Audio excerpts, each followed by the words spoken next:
Hi everyone, let's unbox one of these cute Beast Magic Blind Box BJD dolls. If you're new to my channel, I review BJD dolls and show you how to customize them with step-by-step tutorials. You can check out my channel page to see what's new. And if you're liking my videos, don't forget to like and subscribe. I got these dolls as a gift from Coco Goods. They sell lots of cute and affordable BJD dolls that I featured in a lot of my videos. You can get 10% off your purchase with my exclusive promo code. Alright, let's get started. The Chinese words at the top of the box say Meng Shou Mo Fa, which means cute beast magic. You can see all the possible doll designs on the side here.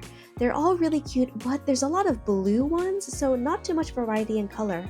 I was really excited for this series because all of the dolls that I own from this brand, called Penny's Box, have been really great quality. Of all the BJD that I have bought from KikoGoods.com, Penny's Box Antu dolls have been my favorite. Okay, let's see who I got. Before we look at the doll, I'll show you some things she comes with. There's a pamphlet in Chinese which explains the difference between a BJD or a ball-jointed doll and MJD or mechanically jointed doll. You can see the other dolls designed by Penny's Box at the bottom.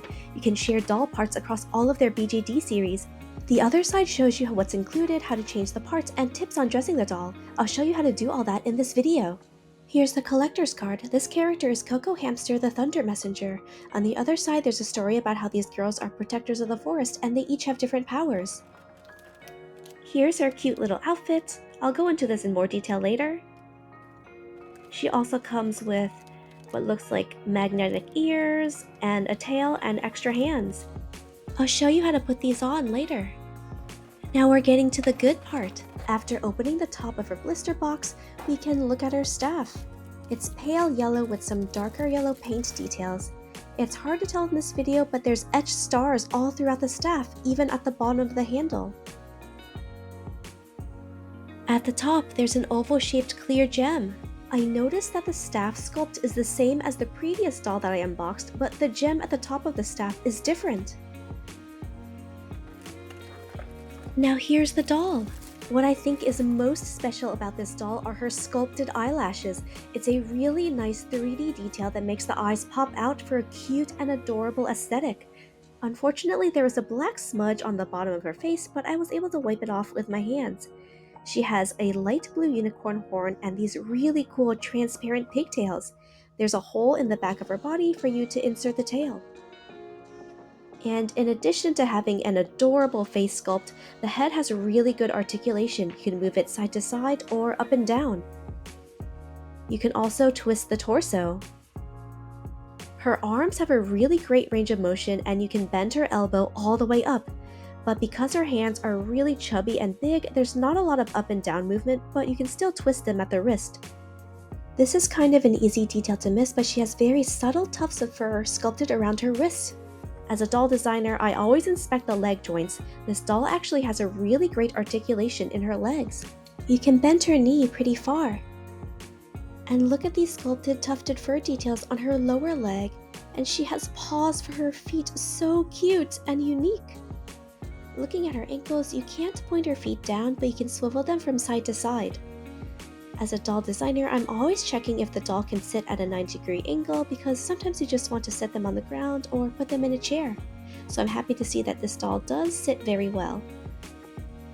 Now let's put on the ears. The ears are magnetically attached, so they just snap on like that. It's kind of hard to find the spot sometimes, but you'll get it eventually. And because they're magnetic, you can switch the ears to your liking. Right now in their current orientation, the ears are pointed a bit sideways, but now I'm going to swap them so that the ears are pointing more up. You can see that I'm able to swivel them to point them in slightly different directions. I personally think she looks more happy and cute with her ears like this. Now to put on her tail. The tail is actually articulated on a joint so you can move it up and down. Just make sure to get the orientation of the joint correctly.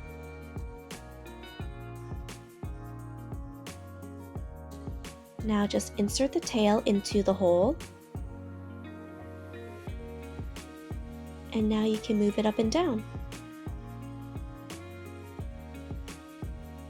So I accidentally went too hard and broke her tail. I'm surprised it broke because the Penny's Box Centaur dolls also have tails and those are very sturdy even though I move them around a lot more. I'll just be more careful in the future. Now let's get to dressing the doll. The dress is really easy to put on. I was worried her big hands wouldn't fit through the armholes, but I did it. The pants have an elastic waist that slips on easily over her legs. Here she is dressed up. The collar of her dress doesn't really lay flat, so I kind of wish they ironed it down after sewing the dress together. There's a really cute printed detail at the bottom of her skirt that kind of looks like cheeses and snacks. I guess she's a hamster, so that must be her favorite food. There's a hole in the back of her dress to fit her tail. Again, I'm sorry I broke it off. I'm not too worried though, because after you put on her dress, you don't really notice the tail in the back. And I can always reattach it with some sticky putty later.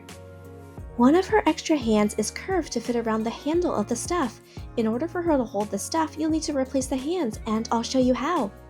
First, you'll need a paper clip. Bend the end so it sticks out like that. Now get your new hand ready. Pull the old hand until you see the white elastic string. Then poke the paper clip through the string. You want to get it in between the loop, just like that. Thread the paper clip all the way through. Now, if you let go as you're changing hands, the string won't accidentally fall inside the doll.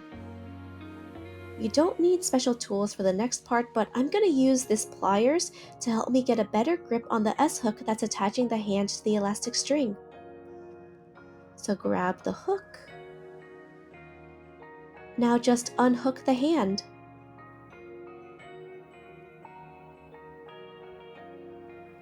See, now because I have the paper clip in place, the string doesn't fall inside the body when I let go. Now I can take my new hand and put it on the hook. So I'm going to grab the hook with the pliers again, and I'm going to hook on the new hand. Once the new hand is attached, remove the paper clip. And now you have a new hand. I will note that the staff actually doesn't stay in the hand very well. It falls out pretty easily, so if you want to have the doll hold the staff, you probably need some sticky putty to help attach it. My favorite brand of sticky putty is listed in my BJD supplies list linked in the description below. Here she is all put together. What do you guys think of this doll? I love every single Penny's Box doll that I have unboxed. I think they are really great quality BJD dolls for their price. Remember, you can get 10% off KikaGoods.com with my exclusive promo code. Here's the doll for my previous unboxing next to some other Penny's Box dolls that I repainted. These two are next on my doll makeover tutorials. You can check out the community tab in my channel to see a preview. If you enjoyed this video, don't forget to hit like and subscribe. I have some more BJD dolls to unbox and customize, so keep an eye out for those videos. Thanks for watching and see you next time!